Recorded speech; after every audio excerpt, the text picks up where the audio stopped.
Wah! Egg in a hole, egg in a hole, egg in a egg in a egg in a hole. Ta-da! Hello, warriors. Hello, hello, hello, hello. Hello. Sorry, ooh, I think I got breakfast in my teeth. Today is, this story is something that really touched me, and it was hard for me, but here on to the story. I was helping the girls clean their room, right? Something that my husband hates that I do, because he, you know, it's their responsibility and we didn't dirty it, they did, But I was going through like the cracks that, you know, kids don't go to, that they don't clean, or the places where they throw things in the little cracks and say, my room is clean, mommy. So what made this cleaning different? This cleaning was different because I found a letter in my daughter's room, my oldest daughter, and I opened it. It was in a handmade envelope, and I took the letter out, and it said, "You say you love me, but you left me?"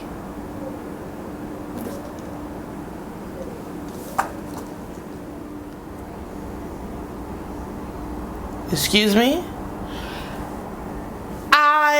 You know parents' minds. I'm like, what boy is she because it's her handwriting. So I was like, I know this girl is not writing. Are you kidding me? Like, my heart is, you know, whatever. And I go storming to my husband outside. And my husband, I'm over here thinking he's gonna blow the roof like me and go crazy like me too. And that's why we're balanced. He was calm, and I'm like, how can you stay so calm? He said, listen, you need to think about our situation and think about other reasons as to why, instead of just, it's a boy. He said, maybe it's, you know, how she feel because you were ill. Like, no, that's not what it is, you know. I've seen some dudes giving my child the eye a little bit, you know, and she's a beautiful girl, and what to expect here, you know, hey. So I'm like, no, that's not what it is. It's a letter to someone. So he said, just ask her. And we have an open door policy in our family where we really make it comfortable for the kids to come up to us and ask us anything and everything, and let them know we were young too, you know, and we will be shocked in the background. You know, I'm not gonna show shock when they come up. I'm not gonna do that to them. I'm gonna go behind doors to my husband and be like, oh my God, I'm gonna die. I'm gonna die. And then when I'm ready to talk to my daughter, I'm like, so yes, mommy knows how you feel, but let's talk about this. So honey, I found this letter in your room, and what is this letter all about? You know, who left you, whatever. And she was like, it was to you. And I'm like, what? And she said, yeah, you were in the hospital at the time. I went to my husband, bawling. You understand me? Bawling. And that's when I realized what I thought, that's not what it was. See, I started suffering with this when my daughter was 4, my oldest.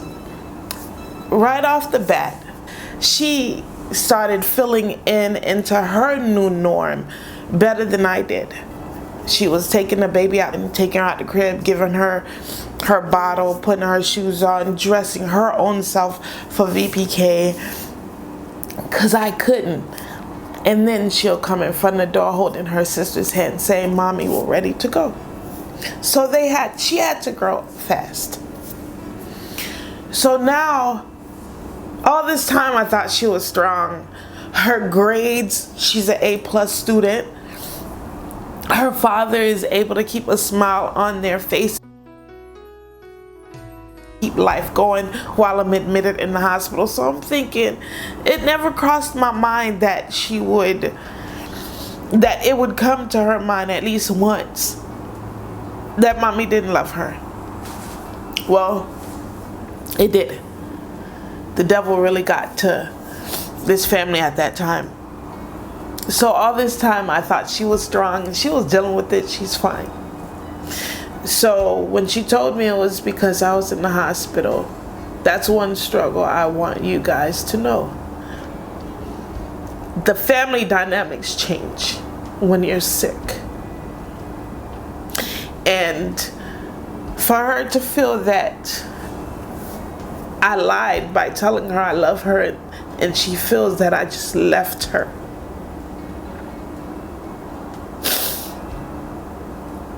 It's worse than a sickle cell crisis. It is. These are two blessings that God has given to me and my husband. And I am extremely grateful for this blessing, because I understand when you have kids as a sickler, or if you get pregnant, it is like an enemy to your body. You'll get worse or you'll die. Doctors tell you not to have kids. Like I said, I didn't know I had full blown until after I was pregnant. But so now I look at them, and it is truly an honor to be their parents. So I had to sit down with her. Do you think mommy don't love you because she's in the hospital? She said, no, not anymore. That's how I felt at the time, because you were gone, and I was crying at night. And that's when I found out she was crying every night that I would be admitted, but she wouldn't tell me. So it changed my view on my children, that they are still children and they need to be protected and sheltered. So I sat down on the stairs and we had a heart-to-heart, and I had to explain to her that when I'm in the hospital, it's mommy's trying to get better so she can come home quick to be able to function and be the mom that you deserve. And I am not leaving you. I will never leave you. And I had to reiterate. So every time now I'm in the hospital, I make it a point. We FaceTime, my husband FaceTime. Right when he leaves me from being admitted, from visiting, he will call me. They will talk to me. She will tell me how her day was. If they can't visit, he makes sure, the three of them will call me and let me know, because I can't even get better in the hospital, because I'm away from my family. So it's like between a rock and a hard place. Yes, I'm here to get help for pain, but I'm away from my family. So it's not helping. And everyone's trying to tell me, listen, the kids are okay, your husband's okay, just focus on getting better so you can go home. So I don't have time to be staying in the hospital for a month or 2 weeks. There's no such thing as zero pain. Get me down to 4 or 5 and I'm out of here.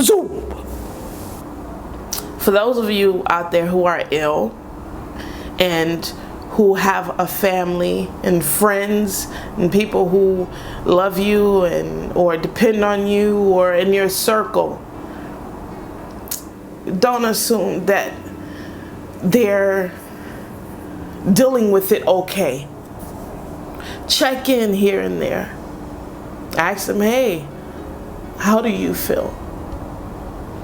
Because healing involves the whole package. If you like these story times, please comment, subscribe, and give a thumbs up. Don't forget to share.